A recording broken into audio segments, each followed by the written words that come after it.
So, Yeah, good. okay, so we're recording. Good. Thanks. Go ahead, Dick. Yeah. Let's see. I guess first off, well, show a hand. How many people are town meeting members? Wow. Yeah, practically. Geez, almost 100% at this point. No surprise. Okay. How many articles? Why don't we just call out the article numbers that anybody wants to speak about it? I'll actually let me share my screen and bring up the list of them. Maybe 30. There's 29 articles. There's 29 articles. articles. Is that it? And I've got so many things to, oh, here it is. All right. So a lot of these are very routine. Paul Carew isn't here. He wanted to talk about the Brave Act. I can't remember which Brave, number. it's down near the bottom. That's Brave second Act. to last. Yeah, so I'm sure 28. people are going to want to talk about the dam, right? 29. Yep. Paul will want to talk about the Brave Act, assuming he's here. Just call them out. Any other articles? I have some that I've kind of researched to try to figure out what they are, mainly the planning board stuff, because Okay. that often is important to us, although none of these are particularly important. I at least figured out what they are, so I could tell people. So Yeah, those I was 20 through 24 are all planning 20 board. through 24. Those, Would you like just talk about those as a group, or just kind of that you're going to be like no, I can describing? go through them one at a time. I don't know a lot, some of them, but I think I know enough. None of them are really earth shattering. Yeah. And then I can also talk about 27, just because in going to the finance committee on the planning board articles, I also heard over a 2-hour discussion on 27. So I know more than I ever thought I need to know on 27. Yeah. Here's the list, and then of course the rest of the document has short. I'd like to talk about Article 15. 15, capital improvement. Okay, great. and I don't have a lot to say about it, but I wonder if people might be interested in the two civil service articles about Home the police rules. department, the home rule petitions, 12 and 12 13. and 13. They're interesting. I don't know the justification. But Yeah. Okay. I saw a little bit about it. I was kind of doing what you were doing, Martin. I think of it's like, wait, we're doing this tomorrow for Coffee with a Purpose. I better go figure this out. And I ran off, read the warrant, and dug up what I could find. So, All right. So I got 12, 13, 15, 20 through 24, 27, 28, and 29 so far. it's pretty Are good. there others that people want to speak to? And Did there- you guys put 16 on that? Sure. 16. No, no, I was just wondering if somebody had Oh. already said something about No, 16. nobody had. Did Oh, you want that's to talk to that's that, a good Brittany? one to or- talk about. I don't really yeah, know. that is a good one. that much. I would love to hear what people have to say about it. I haven't done my homework on it yet, but it is one that interests me. And so if there was going to be a discussion, I'd love for that. I don't know how much to contribute. I certainly couldn't lead it, but I would love to talk about it.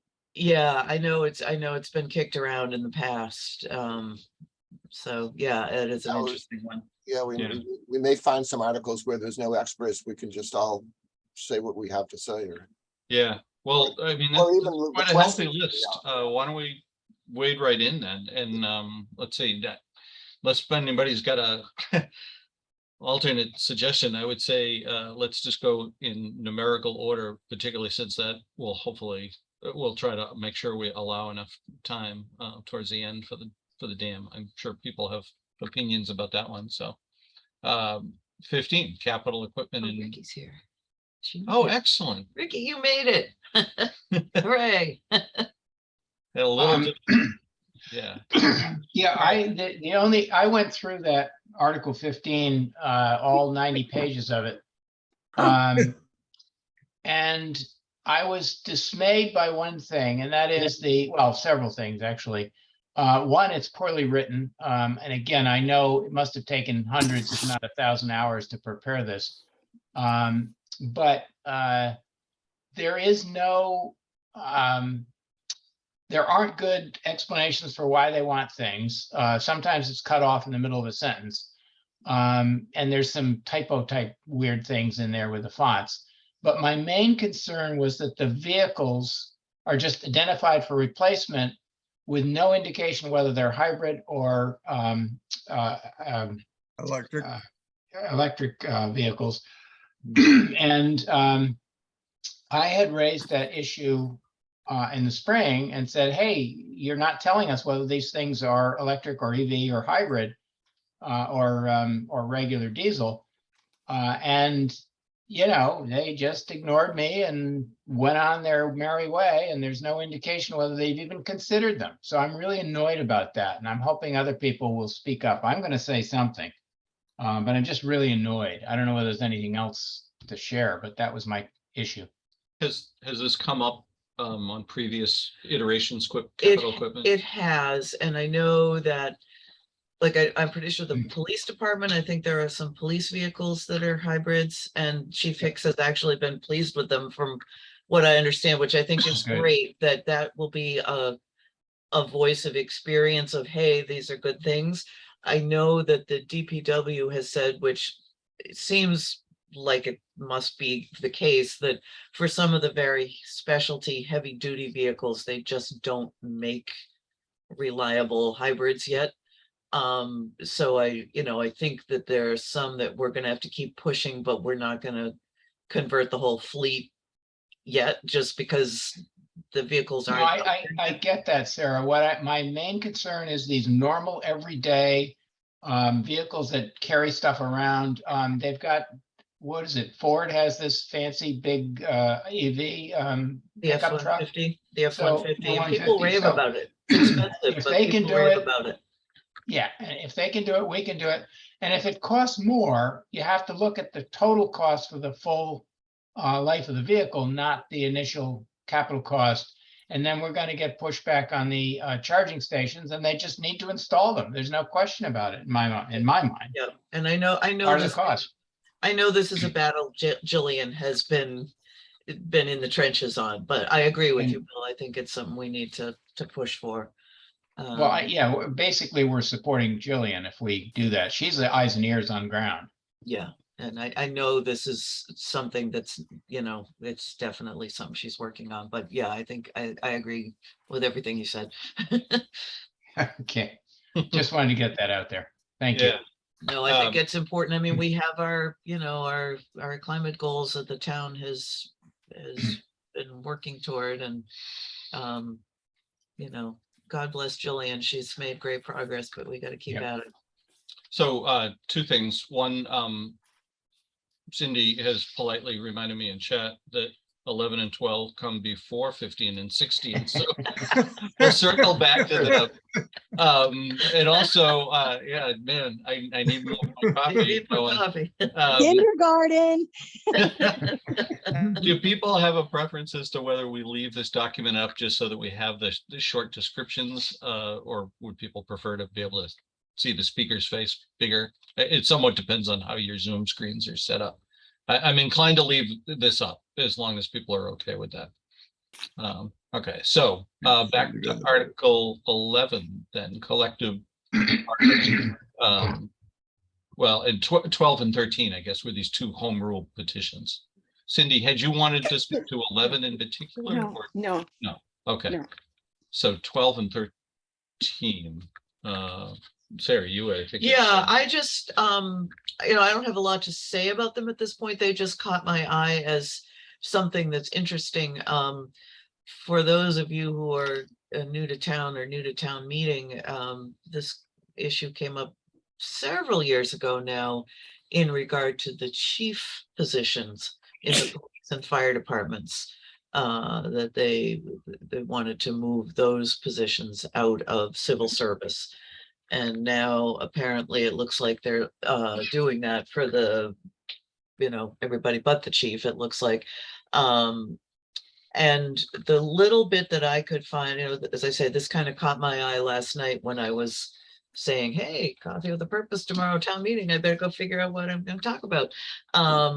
And the only thing I could find in the information I saw online was some commentary from Chief Hicks that something about the civil service process makes it harder to hire any minority, or not any, I guess, but minority candidates. I guess the way it works is that you kind of get a list of people who are qualified through civil service, and you kind of have to go to the top of the list, I guess. And so I think it's an argument to have more flexibility in the hiring process. That's about as much as I know about it, but I just, as I say, it caught my eye, and I just, figured I'd throw it out there if anybody else had anything to. Sarah, in one of the, Sarah, excuse me, hi, it's Tom. A couple of sessions we had with Chief Hicks and Natick Black Lives Matter Saturday sessions. He talked about this is something very frustrating to him, that he wants to hire diversity, people of color officers. And because of the civil service rules, it's very, very difficult to do that. Now, that's his personal frustration with that. That's kind of where they're Having worked in a civil service system for 30 years, I can tell you that is absolutely on point. The problem, of course, is that if we get another police chief, it could be abused the other way. So that's the counterpoint. That Yeah, was my but question. What is the counterpoint to that? Can you explain it to me? a bit? If you get, if you get a racist police officer in there, then you're all going to get nice Proud Boys in there in the force. Or just If they can choose generically, whoever it they gives a want. lot more power to the police chief, right? Yeah. Exactly. Yeah, so I think, therefore it comes down to, having to, keep an eye on the whole process that occurs the next time we need a new chief. And, my Right. personal opinion is that Chief Hicks is doing a great job, and I agree. I would like to, if he feels this is important, I think my take on it, barring something new I may hear on town meeting floor, but from the small amount I know so far, I'm inclined to support it, because I think Chief Hicks is doing a good job, and if this will help him do his job better, then I would support that. So I do have a question about that. What happens in 20 years? Like, if this goes away, not because I'm against it going away, but because I want to understand it better. What are the implications when this really is gone for 20 years? Because getting it back, like, what are the implications state level, and are there other things happening at the state level that won't make it as hard for him to hire as the years go on, keeping the civil service? What are the long-term thoughts about that? I don't know a lot about it. My guess would be, because you would need a home rule petition to change it, I would think you would need a home rule petition to go back, but I don't know. Somebody else may know more than I. Ricky, did you want to say something? Yeah, we have civil service because back in the, I don't know when civil service was instituted, but before that, there was hiring was totally old boy network, and there was and hiring was done purely on the basis of power and who had control at that time. And they hired, there wasn't anything but an Irish cop. And that was the way it was done. And civil service was a reaction to that, to try and have, what do you want from me? You're off the picture. No, we were seeing her, Jay. She's good. She's good, Jay. Good, Jay. We see her, we hear But you're right. Now she's centered. her. There you go. Yeah, but we Okay, don't see I Jay. can't see it, so, so that was an attempt to introduce fairness and quality into the hiring process. And we have gotten to the point where it's the other end of the spectrum of civil service. It's become ossified in a way, and that there's no flexibility anymore. and the needs for hiring are different. We've accepted the fact that people have to have qualifications in order to do the job. And we're not going to hire somebody who's just somebody's cousin, but has no training in police methods and who doesn't meet the minimum standards. So now the need seems to be for more flexibility, and that's what Chief Hicks is responding to, because the civil service system has become so restrictive that it isn't doing the kind of job that it should be doing. So I'm no longer a town meeting member. I can't vote on it, but I would support the chief. Yeah, I mean, it seems like so many things, it's a pendulum, right? I was out of kilter one way. We put Yeah. civil service in to swing it the other way. Now it's swung too far and we want to go back. You know, Cindy, Thank wanna- you for that response, Ricky. Oh, really quick. I think, do veterans and other categories of people get to the top of the list in civil service? That might be that might be something that people would mention. Under the old civil service, veterans got absolute preference. Now, I don't know under this law, I haven't read it, under this proposal, whether or not, I'm sure they get some preference, but I don't know if I doubt it, that it's absolute. So does this discussion also cover Article 13? Yeah. Okay, Yeah, so so we're same issue. Yeah. Yeah. Good. Interesting points. Anything further on this before we move up the list? We can always circle back, and Bill, hopefully we didn't move away from capital equipment too quickly for you, but No, I'm good. Thank you.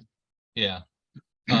So the next one somebody had mentioned was 16, town clerk to elected, from elected to appointed position. Oh, I'm sorry, I'm not the audio on. Okay, can we go back capital equipment for a second?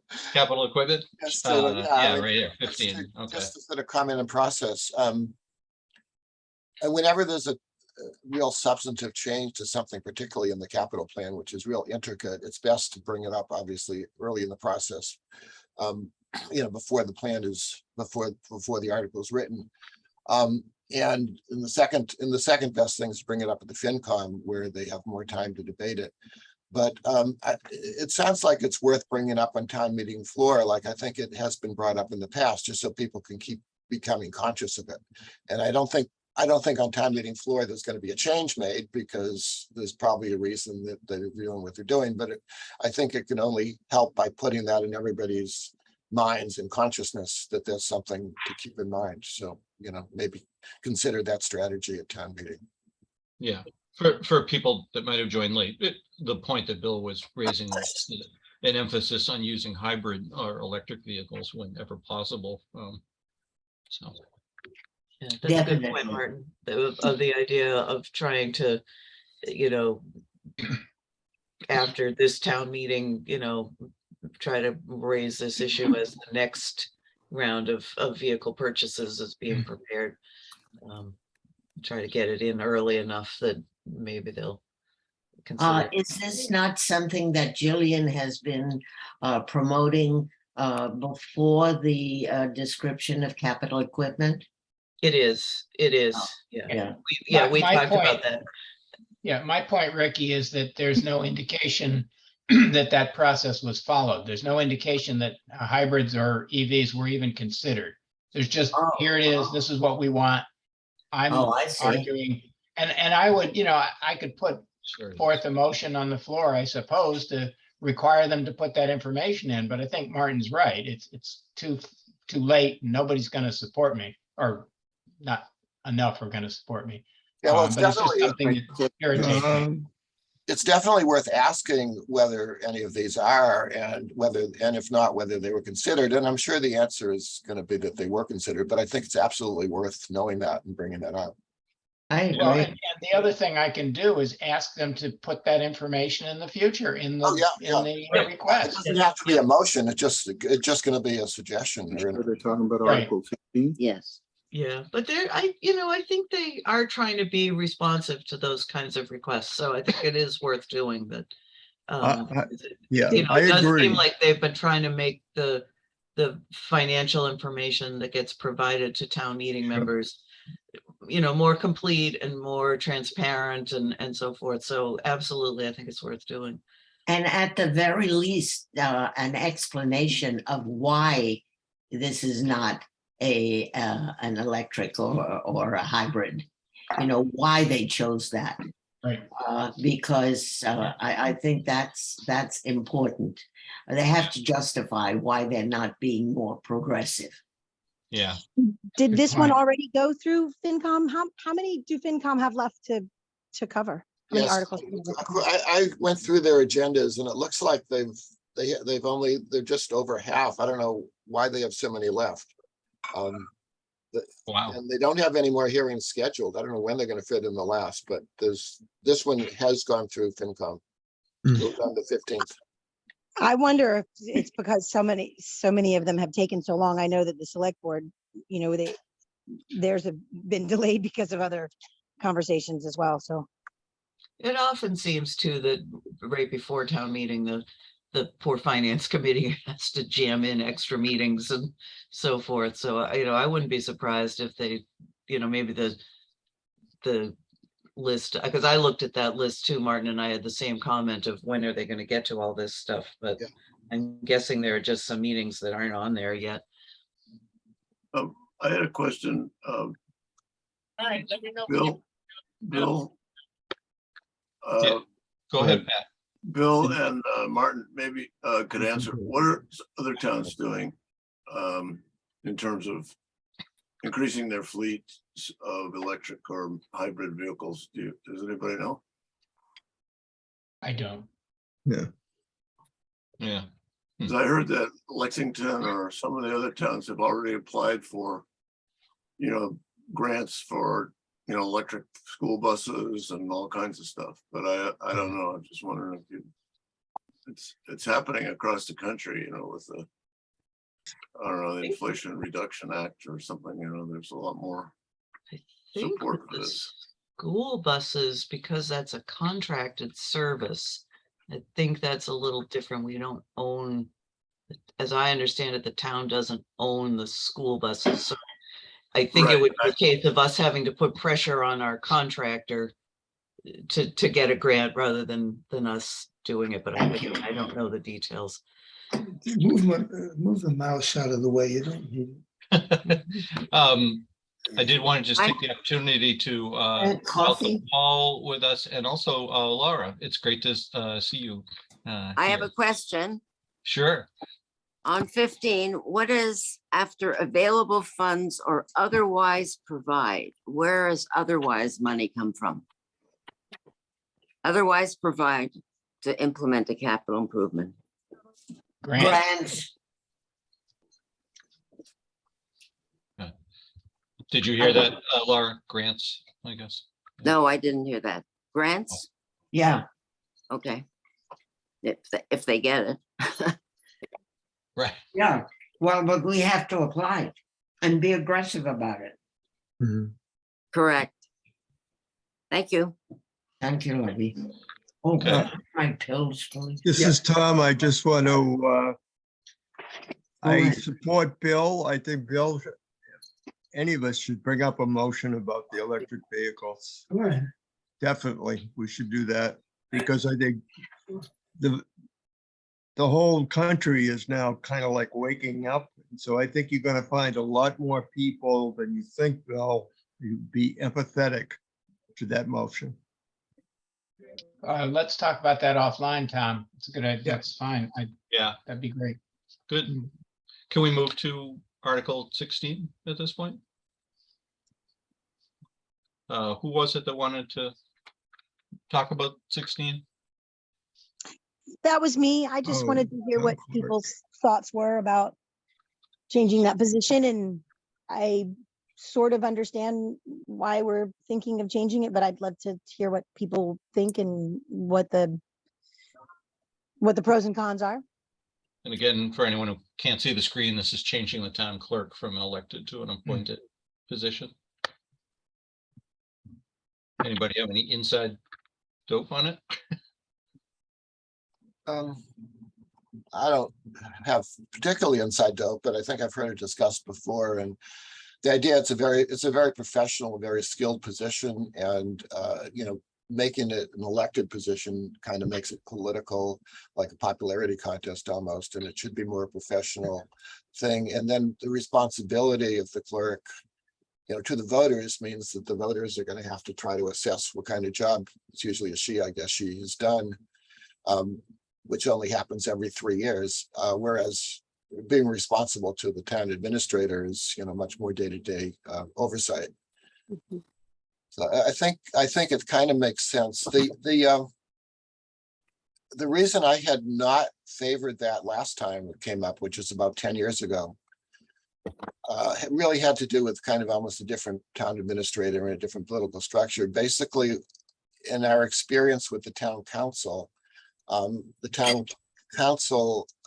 and his opinion on open space and what money could be used for open space, the town council seemed to do whatever the town administrator wanted in terms of opinions. It didn't seem to me like I agreed with a lot of his opinions. So it seemed to me that the town council was becoming too politically indebted to the town administrator. I was kind of a little concerned that that might happen with the town clerk position, where the town clerk would be beholden to the town administrator and do what he wanted. But I don't think we're in that position anymore. And I think that might have been an overly paranoid concern that I had before. So it would be the town administrator that would appoint this position, not the select board or anything? Yeah, I actually haven't read the article, but I believe Yeah, it doesn't seem to say here, but they're usually appointed by the town administrator and approved by the select board, I believe. Okay. I don't have the motion. Doug, yes. I got, I'm speaking to Martin's response. I totally agree with what Martin just said. I am one of 6 positions appointed by the select board. So the safety in that aspect, but at the same time, of course, I am still responsible to the town administrator. So even if, say, they decided it would be better served if the select board did that, hired that position would still be responsible to the town administrator, the same as police, fire, even though we're hired by the select board, we still have that extra level being the town administrator. But I agree with Martin, it's an important enough position, not that mine's in the same category, don't get me wrong, but it's an important enough position where I think, it should be us, the voters, to decide who is in that position. So does that mean that there would be a different review process, and that instead of having one person always have that job, does that mean that her job now would be in jeopardy because she'd have to do different reviews? Does that mean that we would look for additional candidates every time? Does it change the term? What else does it change? I think this hired by the town administrator, contracts are always out there. I mean, I got a 3-year contract with the town, and probably would do the same with a position as important as the town clerk, same as the other 5 hired by the select board. They all have contracts, so I think that, the town clerk certainly would deserve a contract, to say the least. And so it's not that every year, all of a sudden the town clerk takes off the town administrator. He says, you know what, I'm going to put that position out to bid. I mean, if one person can make that decision, I don't think that's fair to the town clerk. I have a question somewhat based off of Brinley's and asking as a non-town meeting member, which is the distinct minority in this group. What's written here is very short. This is just a description. Is it true that there's a motion. more detailed? This is not the actual. Yeah, I can pull up article? the motion. I just found it up. It's Oh, linked to. good. I will stop sharing then and maybe you can do that. I wasn't sure where that document was. Yeah, we have to, the only way to get it at this point is to go to the agendas for the FinCom meeting, and each article that's discussed has a link to supporting documents. And this is the motion for Article 16. So can you see it on the screen? Yeah. Yeah, so basically they're eliminating this whole thing about electing, and then down below is the new section, I think. Yeah, there we go. I think this is the relevant part.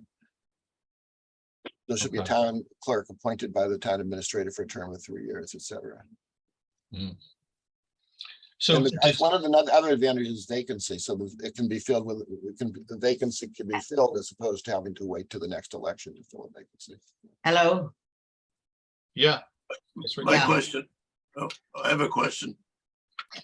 If they go to the appointed town clerk, wouldn't the appointment power of the select board give the possibly more flexibility in terms of recruiting a minority employee, person of color, rather than an elected, town clerk?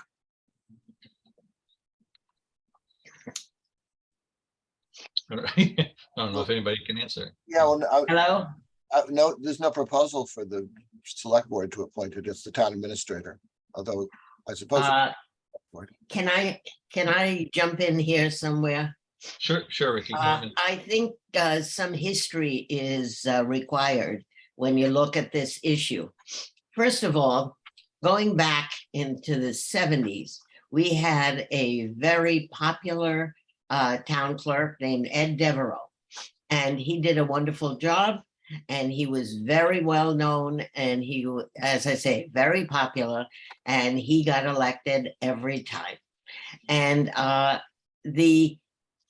there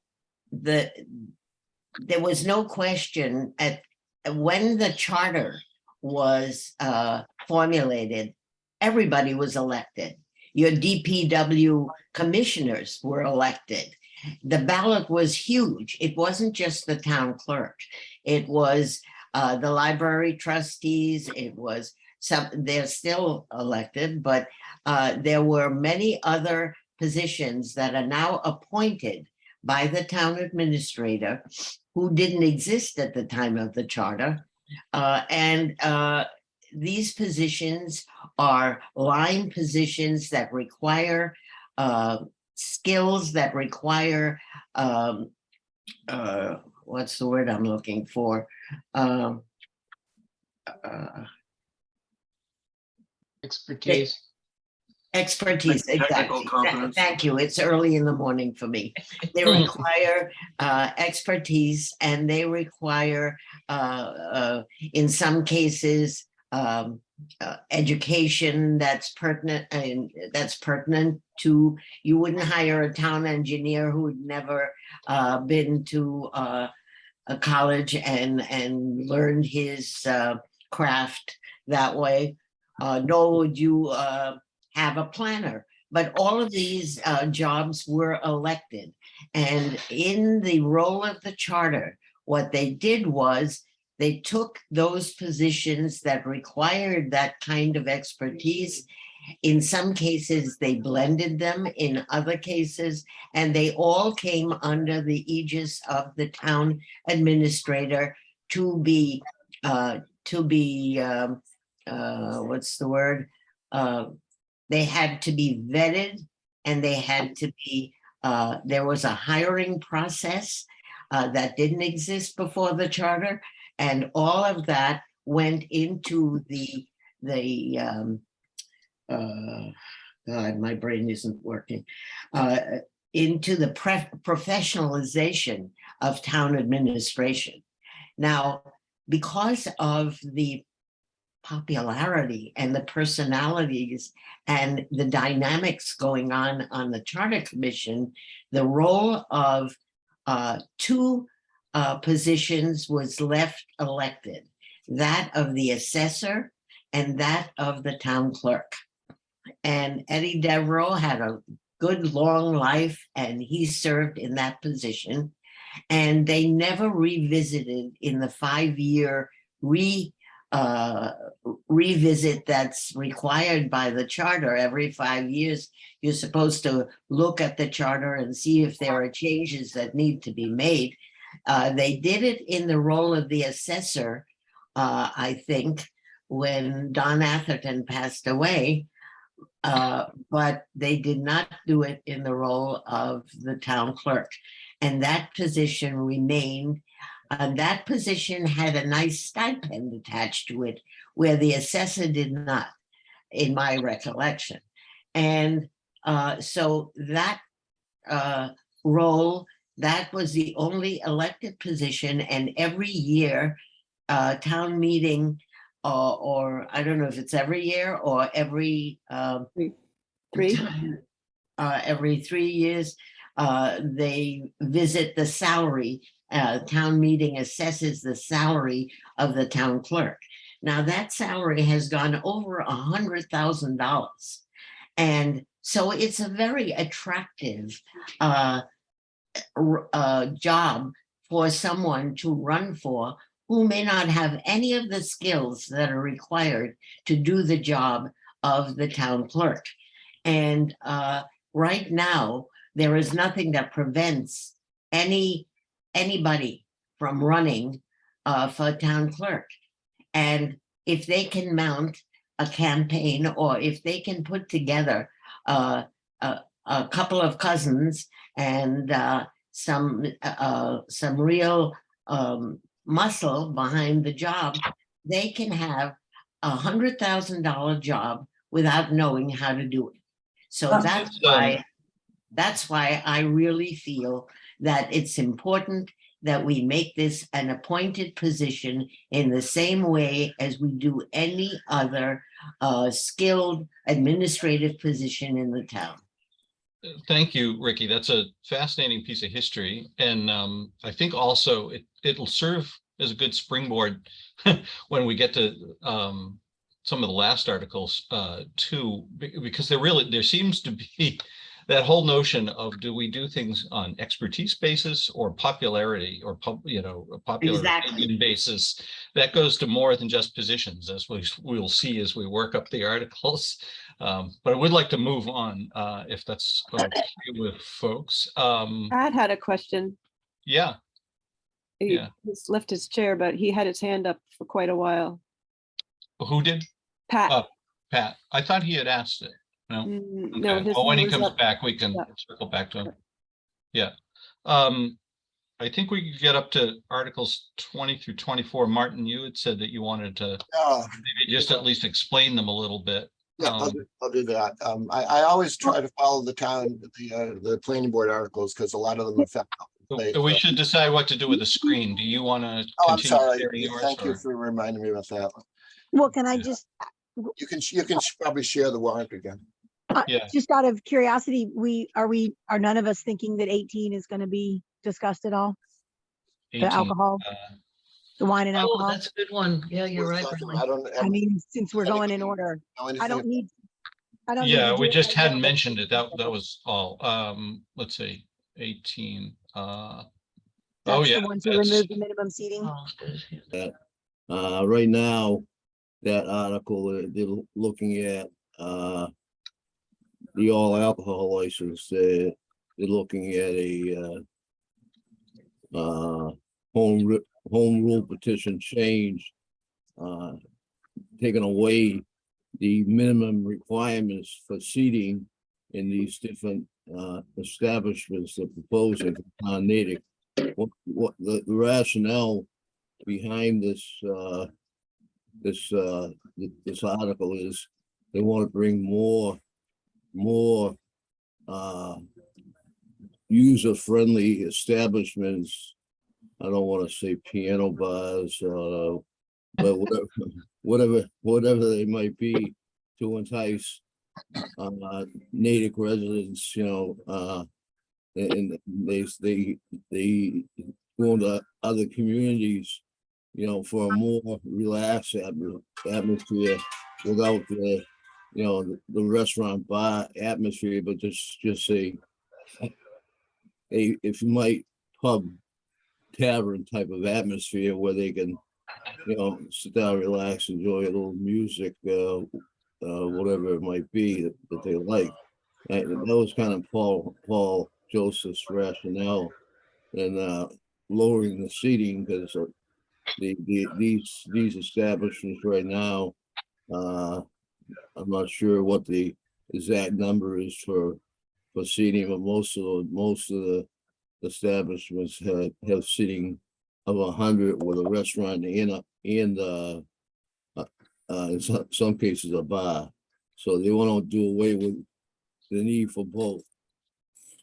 There still will be rules in effect, and they're still working on the rules in effect as far as food service goes, which is very important, and other stuff like training and so forth, trips training and talk about cameras and so forth. So there's a lot to it, but that was the main gist why Paul wants to bring the numbers of seating down and open establishments for everybody.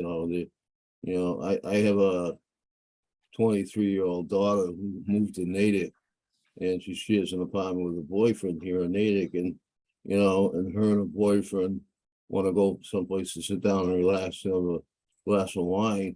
There's not many places where they can do that. The only places they can do that are the restaurants. I guess Thanks my for that. reasoning for bringing this up is just because I think that I think you just made the point without making it broader. I think that this only covers the seating aspect of it and not all of the other aspects of the rule. It doesn't cover food service and how much food has to be of the income versus alcohol sales. And it doesn't cover all of the rest of the alcohol conversations that we've been having in Natick. It just covers the seating capacity. Is Right that now, this is dealing with the seating capacity. There is still a lot of work to do in the language of the, food profit versus liquor profit and so forth.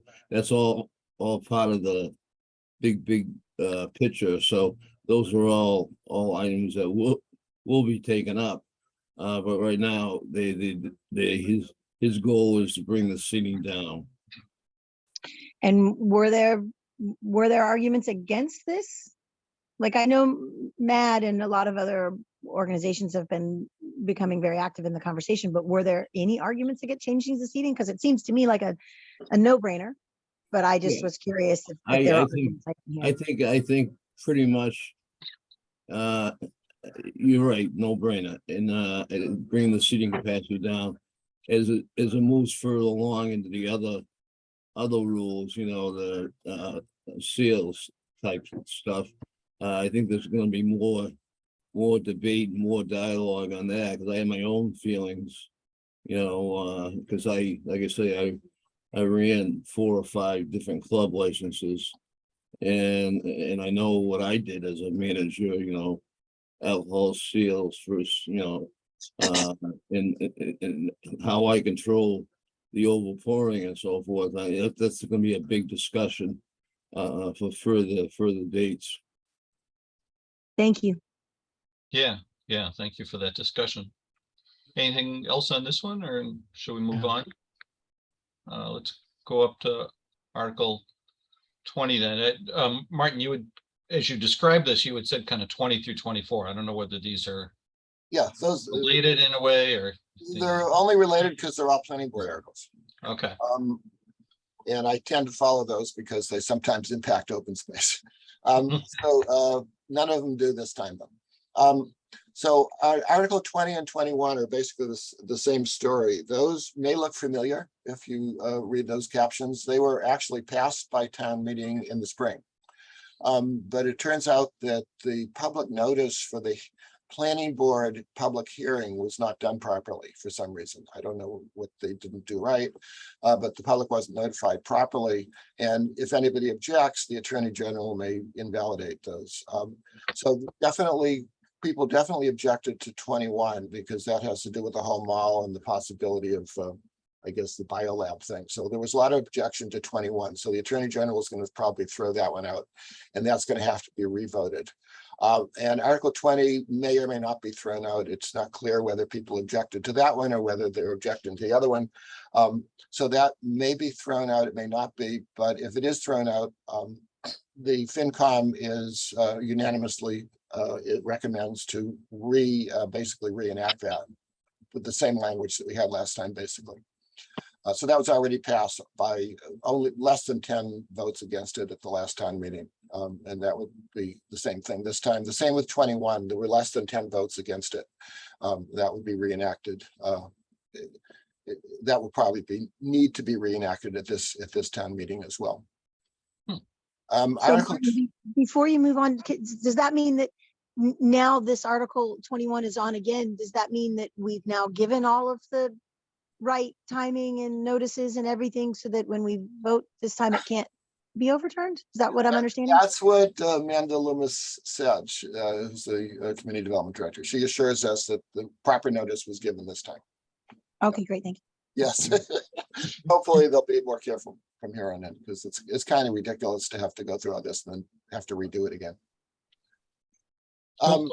Then Article, where are we? 22 also is cluster development. Notice the caption on 20 is cluster development allowed, but it's actually a moratorium on the cluster development while they rewrite the cluster development bylaw. So what happened was we passed the cluster development bylaw about 2 or 3 years ago. And all of a sudden, the planning board got a flurry of proposals for clusters, and some were good and some were not so good. And a lot of things happened that they didn't anticipate. And I was watching that too, because my committee very carefully looks at every cluster proposal, because that's really our best way to get open space at this time. Doesn't cost the town anything, and developers propose 50% or so open space into development. It can be an incredibly good thing. So we watch all of those, and some of the proposals were not so good. So the planning board decided the only thing they could do was completely look at that bylaw, rewrite it. That would take some time, so they got this moratorium so that proposals wouldn't be coming in the interim, because those might not, those would probably take advantage of the flaws in the current bylaw. So there's a moratorium, and they're examining a new bylaw. So Article 20, what is the one that actually has the substance? 22 was a placeholder for the rewritten bylaw if it was ready, but it's not ready. It's nowhere near ready, in fact. So the recommendation on 22 from the FinCom is going to be referral, because there is no new proposal yet. But that's really important to people like us in open space in terms of getting that right. We got the Greystone development phase 1 and phase 2, which gave us many acres of open space in the last few years. And we want to be able to do that as we go along. Who writes the zoning bylaw? Generally, the first draft is written by the Director of Community and Economic Development, who's Amanda Loomis. And then the planning board is going to have a working committee on some of the important ones. They create a working committee to really fine tune it. And then the planning board discusses in their open sessions and holds public hearings on it. Great. Okay. Yeah, Ricky? Yeah, I'm just interested. You mentioned the Greystone development, and that doesn't, I can't come up with a picture of what that refers to. Can you just refresh my memory? Oh, of course. Yeah, it was the McHugh farm, and then that's now augmented by the Kozlowski farm. And those farms were basically off of Rockland Street. The last farms in Rockland Street. Although the main entrance to Greystone is off of Cottage Street, where you see all that blasting and the big ledge where they had to create a street. Now, that has been approved and is in the works? Yeah, both phases have been approved. The first phase is, most of it's constructed already. And the second phase was approved pretty recently, and that will be constructed soon. And they're clustered units? Yep. So the phase Are one. they individual homes or are they attached or? Yeah, phase one, which is the larger one, has a bunch of single-family houses, which, as you might expect in South Natick, are huge and expensive. And then there's also a row of townhouses, which are also expensive, some of which are affordable though. And then in phase two, which is a smaller development, which is closer to Rockland Street, there are, I think they ended up with 12 all townhouses. And do any of them come under the affordable housing bylaw? Yeah, oh yeah, absolutely. I forget how Oh, many. good. Okay, thank you Well, very much. So and we then want from, 23 then, or? yeah, 23 and 23 and 24 actually have not gone through the planning board and FinCom yet. They're still revising it, which I think is kind of crazy because they should have a draft by now. But the draft that's online basically does what they say here. Looks pretty straightforward. They basically deleted any references to submittal of paper applications on documents, and are going to do all the applications electronically. So when you look at the motion that's currently the latest version of the motion, which is actually on the community development website, that's basically what they do. They just delete every time it talks about a paper application and put in an electronic application. So I'm not sure why it's taking so long for them to go through the hearing process on that. It seems pretty straightforward. And then Can the I- 24, I really don't know. I don't know the details, but in general, it's creating a transitional zoning, which means something denser than residential, but less than dense than downtown mixed use, which would be basically near the intersection of Union Street and Route 135, along the south side of 135, basically as you go towards Wellesley, it'll be on the right side, sort of where the old bank is, and so where the Armory building and the community senior center are, sort of in that general area, to have some denser zoning than regular residential, but less dense than the downtown zoning. And the details are in the motion. I haven't studied it, so I don't know the details. That's where the senior housing is. That big building, not housing, but assisted living. Before that, I think it's closer to the intersection of Union Street. Maybe it's the garage on the other side. Mhm. Yeah, it affects about 10 different parcels, some of which are small and some which are not so small. Yeah. Martin, you mentioned the full text, which earlier you had said you have to kind of go to the FinCom discussions. Yeah. At what usually- point does that become available just out on the town warrant page? Or, I mean, Yeah, like, there's a where do you lot have to go to get all this? It's really confusing. There's a lot of places to go hunting for this stuff, and I kind of know where to go, so I look for it everywhere. The planning board proposals are all on the community development webpage, though. I think they realized they had to do that when they had the problem with the invalid public notice that they had last time. So they started putting all the motions on their public webpage so people can find them. Yeah. They're also on the link. As I said, they're also when there's if the FinCom is about to have a public hearing, it will be linked to the FinCom agenda. Mhm. And then the best place to find it, which isn't there yet, but the FinCom has a separate web page, which is separate from the official town webpage because the town webpage is so difficult to update. So they have a sort of a private webpage where they put all their information about articles, but unfortunately, it's not up to date yet. They haven't updated it. So hopefully all their stuff is going to be there soon. Yeah.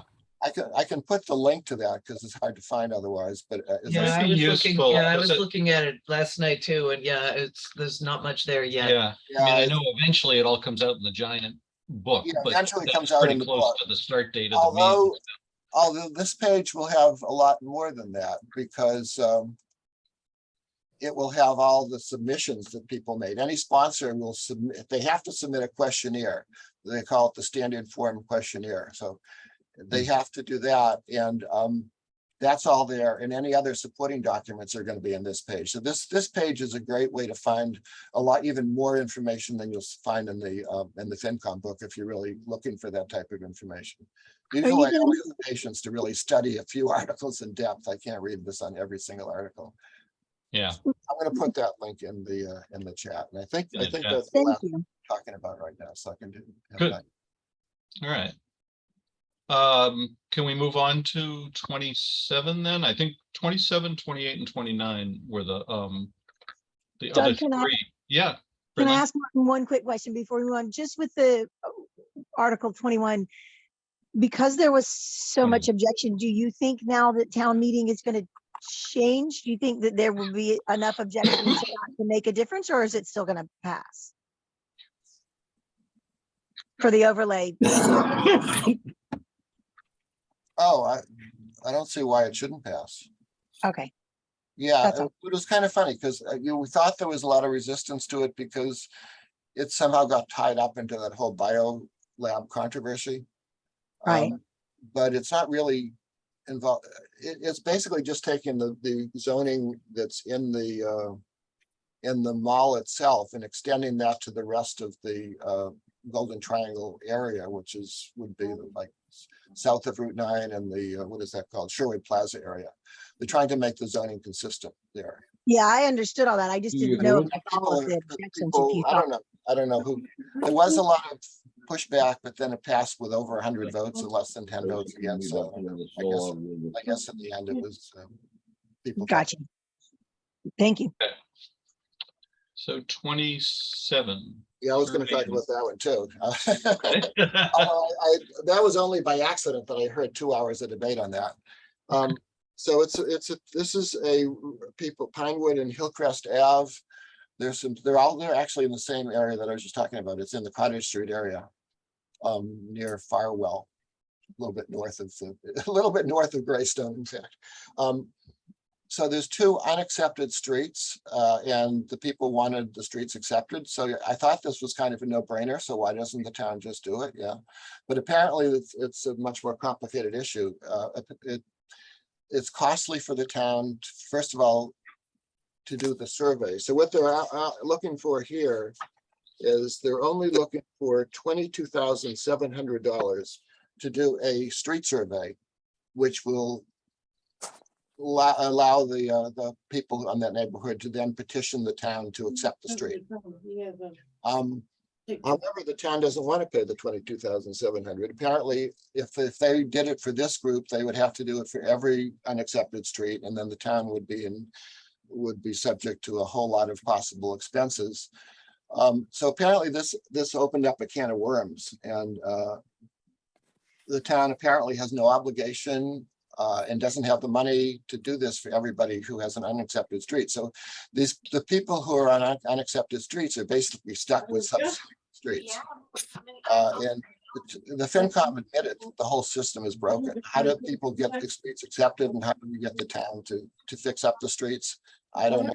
It's an open question. Nobody seems to know what to do. The homeowners, even to come up with the $22,000 for the survey, means one would have to get $900, and some of them just don't have it. So this is the FinCom recommended pretty much 903 against this. I guess it was for referral, so it was against passage. And that's probably what's going to end up. But I think it points to a larger question of how the town can take some of these substandard streets and get them, become public accepted and proper. Martin, I have a question on this. When, in my recollection, when there was an improvement on a street, the abutters had an assessment, and I think it was 50-50. The town paid half and the abutters, let's say if you're doing sewer or if you're doing sidewalks or something like that. Why does this not fall under the same rule? That's a good question. I don't know. It could be that only. I have, Streets and this. I is- have talked to Jamie in DPW on this issue a few years ago, and basically it's all hung up with Massachusetts law that prohibits the town from improving unapproved streets. It's very convoluted and complicated. So it's an issue near and dear to me, but it sounds really, really hard to make any significant changes. Well, then perhaps we ought to be in contact with our state representative to get some help from him. I talked to him as well, and he said it's very complicated and it's probably not going to change. So it's Thanks. statewide, by the way. It's Commonwealth wide. It's a major problem. This is Ari Magnetic. Elliott Hill Road was an unaccepted street we discovered several years ago. Fortunately, the street met whatever regulations required it to be, width and so forth. So the town did accept it. So here was a case where the street was engineered properly, for some reason unaccepted, but then was accepted many years later.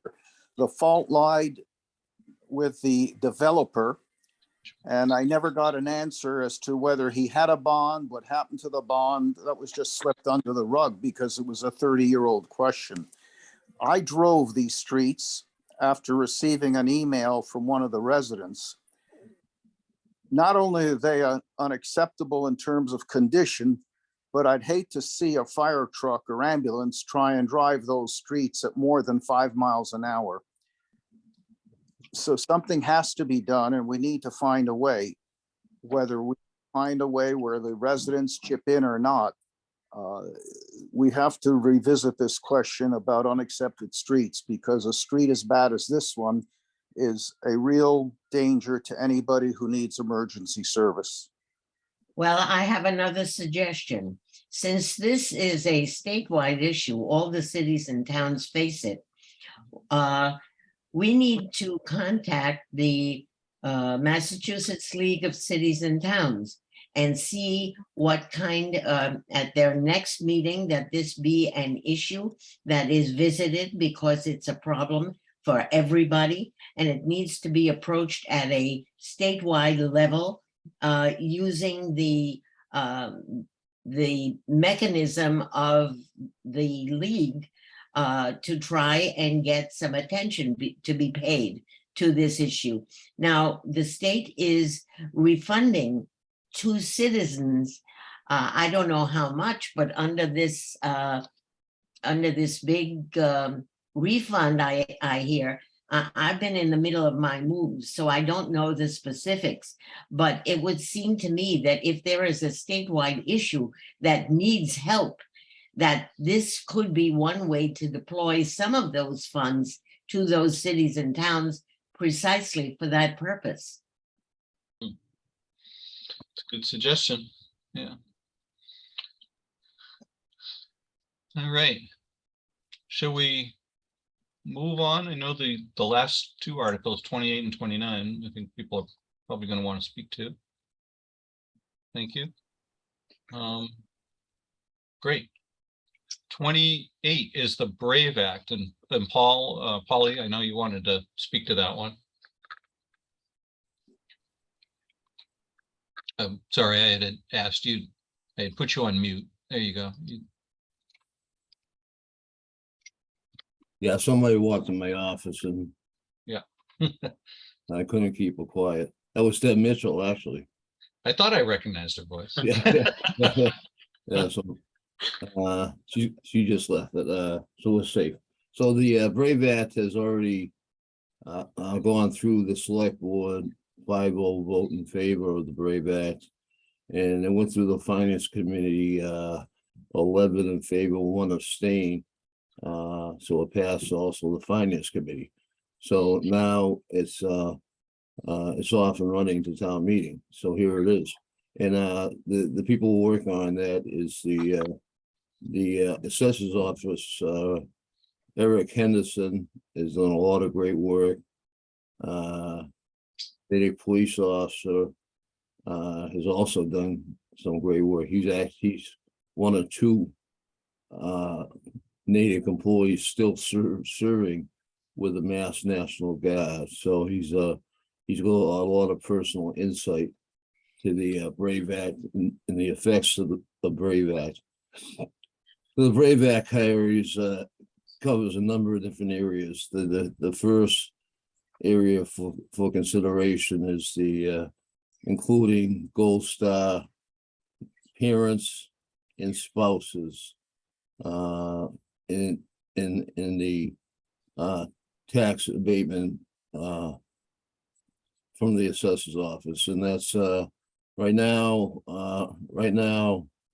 as far as I know, because I've done the last 11 killed in action from Natick, which is Vietnam, there are no Gold Star parents certainly in Natick, and I am quite certain there are no Gold Star spouses still in Natick either. So it's not going to be right now financially a cost to anybody, but in the future, something I support heavily due to the fact that these are family members of one of our own that has lost their life in the field of battle.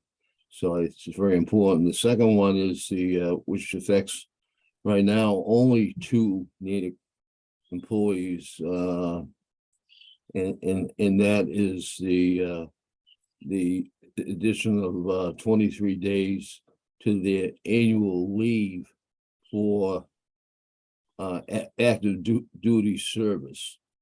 And the reason this came about was in the last 4 years, as we all know,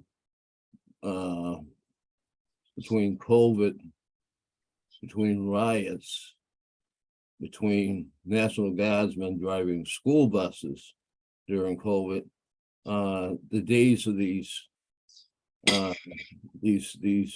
soldiers have been added on, and it's really not fair for them to serve us, with the Mass National Guard at their own expenses, costs from their own employment, their own days. So it's gone from 17 days, which it has always been since back when I was in the reserves and, back in the musket days, to the present, so now they're only adding 23 days on, and hopefully, the pandemic stuff doesn't continue. Hopefully they're not called to service for more bus routes, call the service, God forbid, any more riots in the cities in this state. So this is to protect their own time. It's as far as cost to the town of Natick, it's a no-brainer. And we've done some calculating on what it might cost any given year if it's used to the max right now. Again, we only have 2 that fit this criteria right now, 2 employees in the town of Natick. We had 3, one just transferred to Framingham fire. So on the high end, it might cost $75,000 for a year on the high end. More than likely under $50,000. Thank you for the overview. Cindy, you had a question? So I don't know very much about the National Guard, but is it a change from 17 in that one aspect, change from 17 days to 23 days? So if they serve, is that part of it related to how many days they serve, or is it just no matter what? Like, I'm a little confused. Let me clarify that. Number one is the increase in the number from 17 days a year Yeah, 40 days a year, an Okay. increase of 23 days. okay, This is for when the governor of the Commonwealth of Massachusetts activates our National Guardsmen for any kind of a state emergency. In the last 4 years, 5 years, this has been done quite often at a cost to our National Guardsmen, our town employees. And it should not be a cost to these people that are serving us, protecting us. so when they get paid for service in the National Guard, but so the problem is that their regular job might pay more, and so they're losing out because they can't be earning their regular salary. I'm just a little confused about the money thing. Yeah, they're, I can see the confusion. Yeah. A lot of times these folks that are in the National Guard, they're responsible for 2 weeks active duty a year. That's Yeah. 14 days. Yeah. They're responsible for 1 weekend a month. That could be 2 days. Now it's 3 days in most cases. Okay, so they're responsible. Let's say many times these National Guardsmen, I shouldn't say many times, in some cases they have weekends off. So the weekend is going to be at no. They're not getting paid for the weekends from the town. They're getting paid only by the National Guard for their weekend duty in some cases, not all cases. So, and again, with the way things are now, they've increased the 2-day weekend to 3-day weekends. So, so now these folks, these police officers, DPW worker, these folks, will do their drill on weekends. They don't get paid by the time. Now, if they were on the payroll for the town, the way the law reads, they will receive the National Guard, and they get paid. They get paid for their time. That's where the 40 days comes in. The town will pay them for their time absent. Okay. Thank you. Paul, from what you know of the town and stuff, would you anticipate any major opposition to this article passing, or? No, I expected, to be honest with you, folks, I expected much more pushback from the finance committee because I had no numbers. This is a new article. This is a new, the Brave Act is fairly new. And I couldn't really, and I told him that. He looked at it, I says, I have no numbers this year. I says, if we have to come back to the table next year, I'll have numbers of comparison. And Eric Henderson being there from the assessor's office, he said the same thing. He says, we get no starting point. This is a starting point tonight. This meeting is our starting point.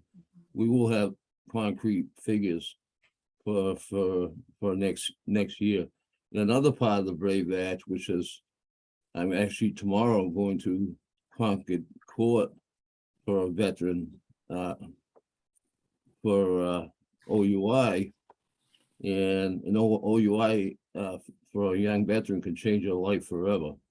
And one of the things the Brave Act also does is gives the judges power, leniency to take a veteran with no prior convictions and close his record. So now it has happened for me, for 2 veterans of Natick, where these 2 veterans went on to be fire and police officers, whereas in the old days, their life would be ruined forever for an OUI.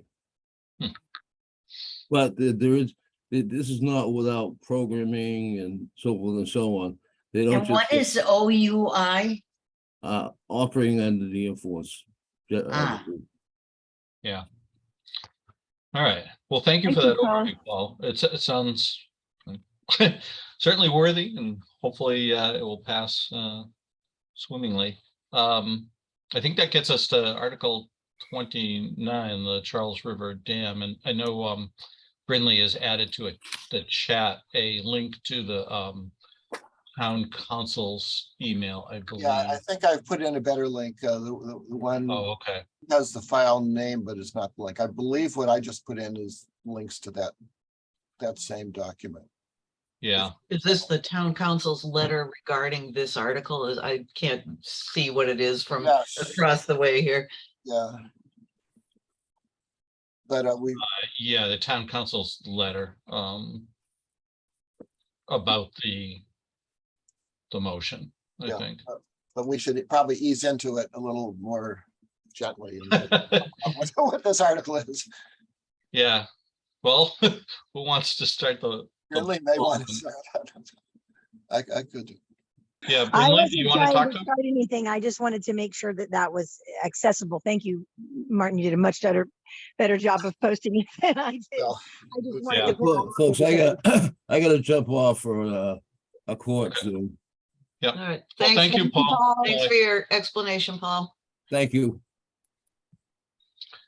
I Yeah. just wanted to add that because I think that that letter is an important part of the conversation. So that's the only reason why. I It put is. out there. Who wants, does somebody with less emotional involvement want to introduce this topic? I don't know. Yeah, that's a really good question. Would somebody tell me what it is? Because Yeah. I can't read it. Oh, sorry. Yeah, well, I mean, what we're talking about now is the Charles River Dam, and specifically Right. the warrant article to authorize more funding for the repair option. So as I understand it, and again, my minority non-town meeting member, the intent behind that article is referring to previously authorized borrowing for the repair option that was authorized back at a time when town meeting was really only aware of a repair option and not a remove option. And so this warrant article seeks to identify just the remaining $900,000 or so that added to the previously authorized borrowing amount would come up to supposedly what the current estimate for repair is. Okay. But a lot of folks are seeing this as kind of an end run around the process that the town signaled by establishing the advisory committee to Okay, do their study. could I just make one comment? I won't have a vote on this. So, but I really think that part of the public's problem, and I'm part of the public, is that the referral is to the dam. And I think that needs to be spelled out exactly what that means, because the lay public that doesn't get involved in the nitty-gritty of this sees the dam as the spillway. That's the dam. And all the comments about what's going to be fixed in people's minds is, oh, they're going to keep the spillway. Okay, that's going to be, we're going to save that. And that's what I think the opposition to whatever's going to get done is, you know, they say save the dam. I think that's what they are pointing to, you know, to save the spillway. And nobody's clarifying for us poor jerks, you know, what exactly the job is going to be. Yeah. And somehow that's got to happen. And you know, frankly, I'm glad I do not have to make the decision. I'm in, but I still care about this town, and I still care about what happens. And this issue about what is the dam and what is the spillway and what are the costs associated with each of those options, that's what needs to be made crystal clear. Yeah, but there's so many dimensions to this issue, Ricky, and Yeah, I know that. you have touched on kind of either incomplete information or or in worst case, misinformation, but maybe initially we could restrict our discussion just to the warrant article itself, only because there's the larger question of what do we do with the dam? But there's kind of the, as I see it, the smaller question of, for this particular town meeting and the warrant article that's on it, is it even a valid article? And one of the things Brinley was pointing out, and I'll give her the opportunity to elaborate, is town council has opined that it's, I don't want to say it's invalid, but that it really has no weight to it at all because of the process that we've been following it. Brinley, explain what I'm what I really mean. I just feel like that the important part to point about this is that this was that this is a warrant, not that this is bad, that this is a warrant article that was created and submitted by residents and not a committee. Not that that's a problem, just to state that that's what is happening with this article. It's not an article that was created by the Dam Commission or by any committee in town, and that it is an article that is trying to sort of go around the select board's authority, as I understand it, to try to force them to make a town meeting member vote to spend the money to fix it, regardless of the commission or anyone else's decision. That's how I was understanding the approach with this article. And that's why I think that the town council's opinion is important, because I'm not sure, even if we passed this article, if it would be a binding article towards the select board. Did I say that right? No, you did. Yeah, I think you did, and that's essentially what the Let me- town council's let me, letter is saying, is that it's the select board's authority. But Yeah.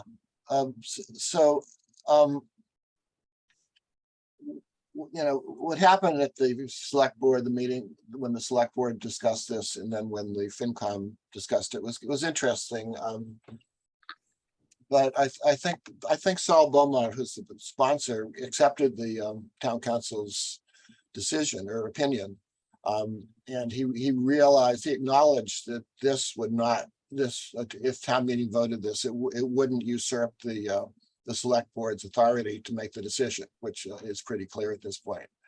But what he says it would accomplish is it would get a jump start on authorizing the funding if the select board decides to repair the dam, which doesn't seem very likely at this point. But if it did, then this would jumpstart the funding, so we wouldn't have to go back to town meeting for the funding, which seems like, you know, it didn't really convince me that this was what he was trying to do. I kind of agree with what others have said. He's trying to push the process in a certain direction, pretty obviously. But that's what he claims. And I think that both the select board and the FinCom realize this really is not the way to do it. And they recommend, I forget what, they certainly didn't recommend favorable. I forget whether it was referral or something more dismissive, but they certainly did not endorse the article in any way. Yeah, the FinCom recommended indefinite It wasn't idea. Yeah. And that I don't think the select board has taken a position on this article right. yet, as far as I know. Oh, I think you're right, because they hadn't They got have not. a committee report, but you know, yeah. Just one further question. The 900 and some odd $1,000 money that was voted, that was appropriated by town meeting, is that bonding we're still paying interest on? No, we haven't taken out the loan, so that's. Oh, I see. It's Yeah. just the authorization to bond. Yeah, Yes. so- yeah, I see. Okay. Yeah. So if town meeting, if the select board makes the decision that is kind of expected to remove the spillway, they'll need a different authorization for that from town meeting, and the other one, it would just drop away as unused. I think they have to officially. I think they have to rescind Yeah, that. they'll rescind it at some point. But the money has not been borrowed. We're not paying interest. We're not paying carrying Mhm. costs. Okay. And just my understanding, we're not even sure that that money would cover any of it because we don't actually have estimates for any of the work, correct? Right. Right.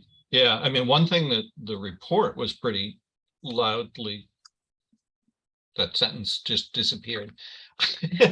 One of the recommendations of the advisory committee's report was, regardless of what option was chosen, to beautify the area, recognizing that that's actually the touch point for why this is such a strongly felt issue. Is it's an amazingly aesthetic and scenic area. And none of the cost estimates, as far as I know, for either option have included kind of park beautification or rehabilitation work. So the cost of both options would almost certainly go up if you fold in that element of it.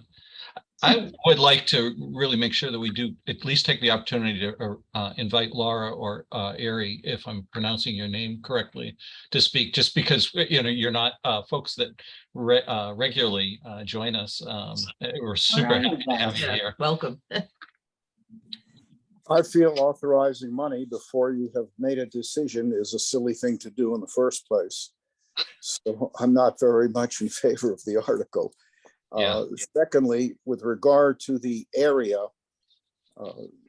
too many of our rivers and streams across the country have been diverted, dammed, and whatever. I don't see any problem with letting the river return to its original character. And as far as beautifying the area, who's to say it won't be as beautiful or more beautiful than it is now? There are too many unknowns. So the first step is really to decide whether we're going to repair the dam or remove it, whatever the dam and spillway really means. For restoring I read as much as I could on the internet, and I'm for restoring as much as possible to the original flow of the river.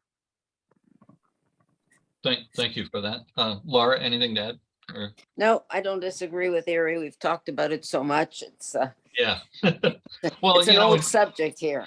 Yeah. And initially I was in favor of remodeling or improving the dam. At this point, cost factors, maintenance factors, I don't understand why the beautification of a river is going to be altered by removing that thing called the dam. And as Ricky questioned, I'm not sure what the spillway is. Is it the section below that dam? The Anybody? spillway is the part you see when you drive down the road and you look up to your right, and you know, if you're coming out of South Natick Center, you drive down the road and you look upstream where you see the water cascading out of the pond. In that gentle curve. And That's that's the spillway. the spillway. And the dam, from that perspective, looking upstream, the dam is the sort of raised area of land to the left of that has a lot of big trees on it, and the trees are the issue. That it's getting the state Office of Dam Safety in a twist, is that there are all those trees on the dam.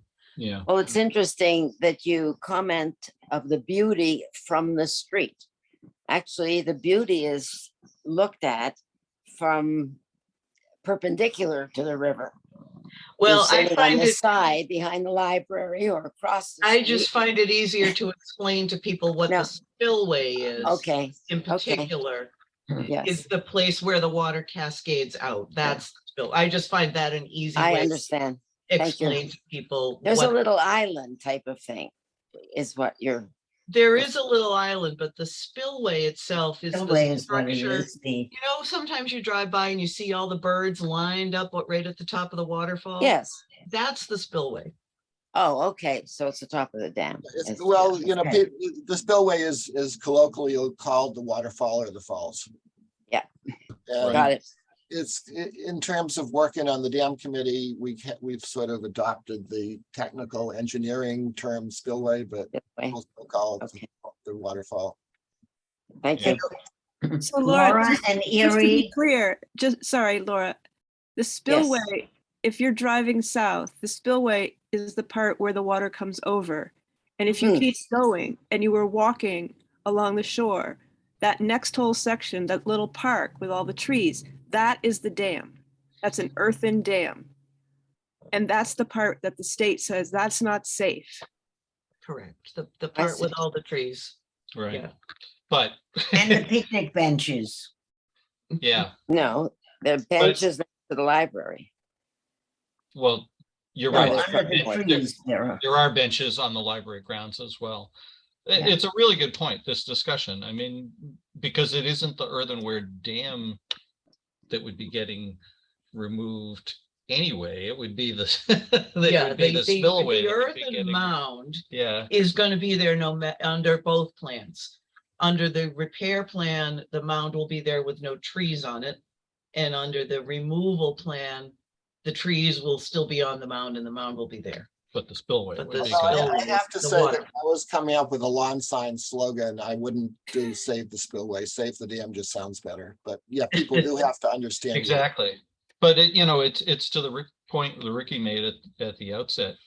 It's so difficult to achieve a common understanding of what is even being done. And it must be frustrating as heck to the advisory committee, given how extensive their work has been and their documentation, and that it's all on public websites.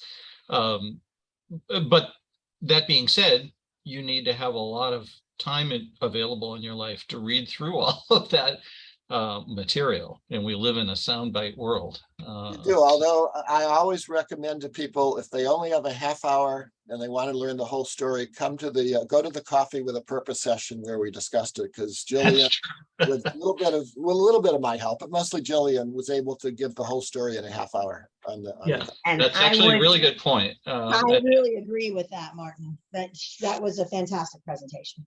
Yeah. Yeah. And So, I'd really like to extend an invitation to Laura and Erie to become regulars. It's Monday morning at 9 o'clock and it's always the same link. And really, it would be, you would find it interesting. You would be able to contribute and you would get a lot of valuable information. You would be a wonderful addition to the group. And I strongly, strongly urge you, I'm going to be here from Canton every Monday morning, and you should be there from Natick. I would get to see you. That I'm would giving be up my great. Zumba class, which is on my other computer right now, and I'm sort Oh, of no. jumping in and out. Yikes. Wow. You don't want to Zumba and listen at the same time? No, can't do it. Well, we are really glad. You know, the thing no one's talking here about so much, other than the aesthetics, is the cost. Yeah. And I find that an incredible big issue. Yeah. Yeah, That's- particularly given that one option curtails the cost once the work is done, once we no longer have a dam. But if we repair it, then We have to maintain it. continue maintaining it and have that threat of liability down the line. So, yeah, well, we are past 10:30, which is Good, kind of I'm going back to unofficial. Zumba. throw something Yeah, but do check out that, go to the YouTube channel. Can I say Laura something? and Erie, if you get a chance, because that recording is there. Yeah, Brian, go ahead, jump in. Yeah, you know, so we've spent a lot of time and effort talking about the dam, you know, and I think it's a great thing that the committee came together and did their due diligence and came up with their solution. But, you know, what started that conversation, I believe, was an insurance issue. I You think know, it was the actually, liability downstream that was brought up by the insurance company. I think it was actually, it came about when people realized the trees would need to be cut down. Martin, I know would know more details than I, but that's my understanding is that it was when it went Well, before for the the new option, you Concom mean.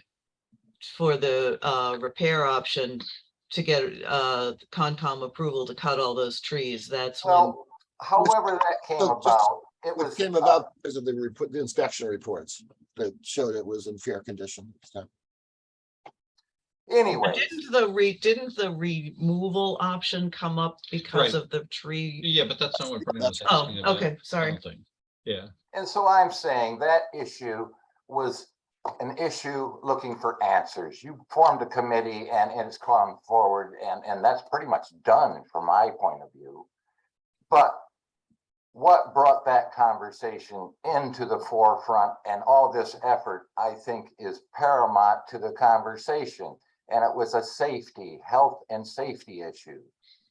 And so let's take and look at the water quality issue that stands behind it. Like at Lake Cochituate, there's a cyanobacteria problem that is a health and safety issue. Why is not that being treated with the same urgency, committee, and interest to the community? That's it's a ongoing backyard problem that we're facing and everybody's ignoring. They're saying the dam, 100 years from now, there might be a weather event that endangers these houses, downstream. That's, who's got that conversation started in the first place is kind of the priority thing, and putting it on a hiatus for 25 years might be a good thing. Deal with it later.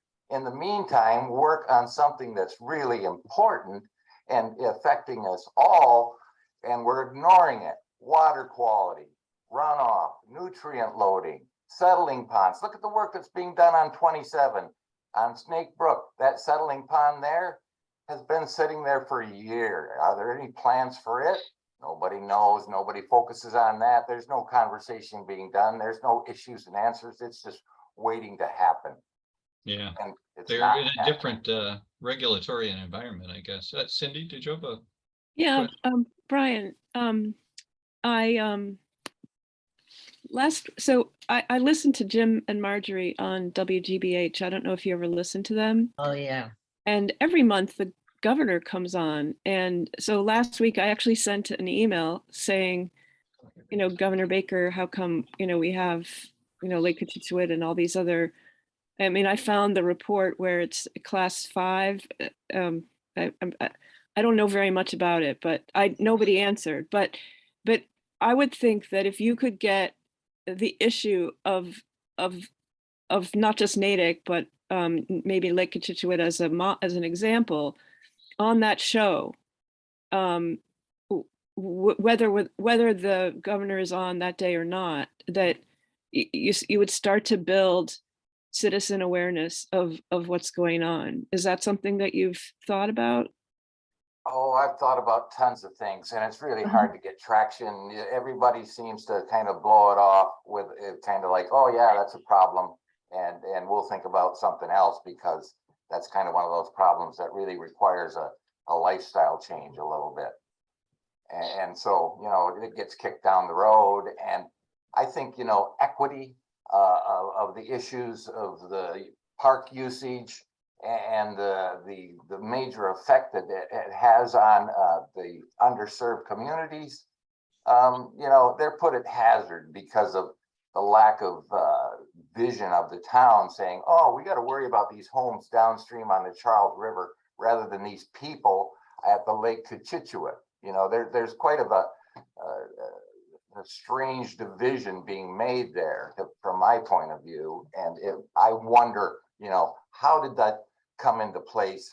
How can, the water quality and the equity features of the park and its big impact on the community can be brought into the same type of committee focus and effort? If we're going to work on a dam, let's work on the lake. Yeah, that's a good point. And I think Cindy's got a good idea of public awareness. Let's see if we can draw things to a close, since we're. Can I just ask a 10:30? question? Yeah, sure. I came in unfortunately late, and I missed the discussion that you had. You had some controversy or some article at the beginning of the warrant, around maybe 10 or the earlier parts of the warrant that I missed. And frankly, it sounded interesting, and could you sort of help me just go back there a minute and We see can what? always go to the recording and listen to it. Yeah, I'm We honestly talked not about 12 and sure, right. 13 and then 15 and 16, but I'll send you the link to the recording and you can. Okay. Yeah, it's in all of the emails there. If you just check out the beginning of the YouTube channel. I'm really glad that you were able to join us from Canton, Ricky. Well, I told you that I wouldn't Yeah. forget Natick, and Right. that I wouldn't forget you guys. And I look forward to Monday mornings. I really do. Yeah, So, all right. So just as a reminder to folks, next Monday is Indigenous Peoples' Day, so we will not have Coffee with a Purpose. And then the following Monday, we'll turn our attention to the 5 ballot questions that will be on the November ballot. And I think the mandate there is really to first help us all understand what they are. And then, you know, if you have an opinion in favor or against any of them, we'd like to hear that as well. And then I've got some homework to do on lining up speakers for the rest of the month and November. So Anybody has any ideas, send them along. In our next session, are we also going to see if there's any other articles that we haven't covered that people have information on?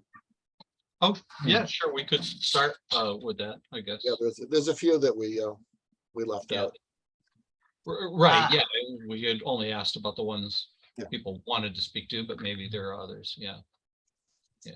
I have to say, there may be no way of rectifying it, but I'm surprised that with a day dedicated to Indigenous people, we don't have a meeting. It should be dedicated to Indigenous people with their voices being heard on our Coffee with a Purpose.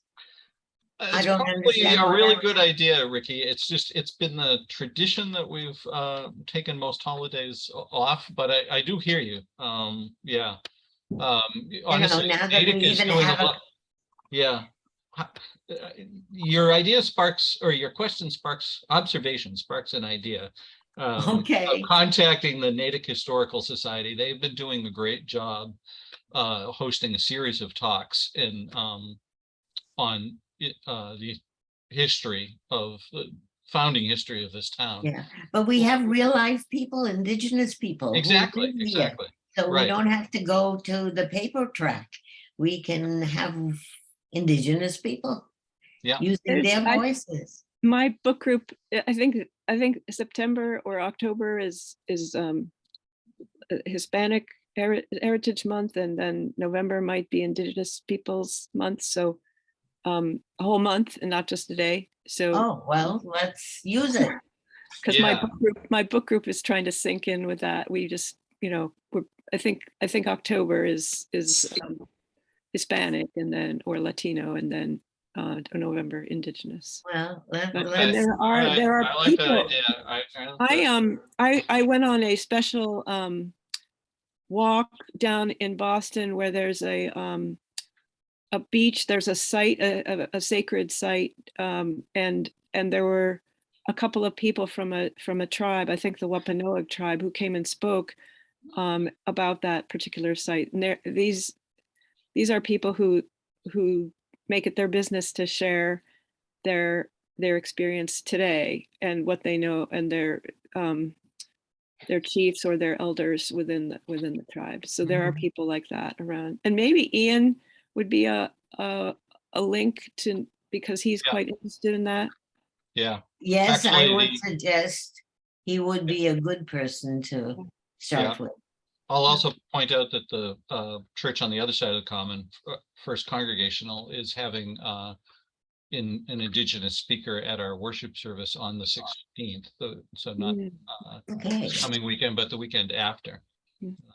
I encourage you. Yeah. All right. Thanks for All right. joining, everybody. Cat to the vet. I'm off. Have a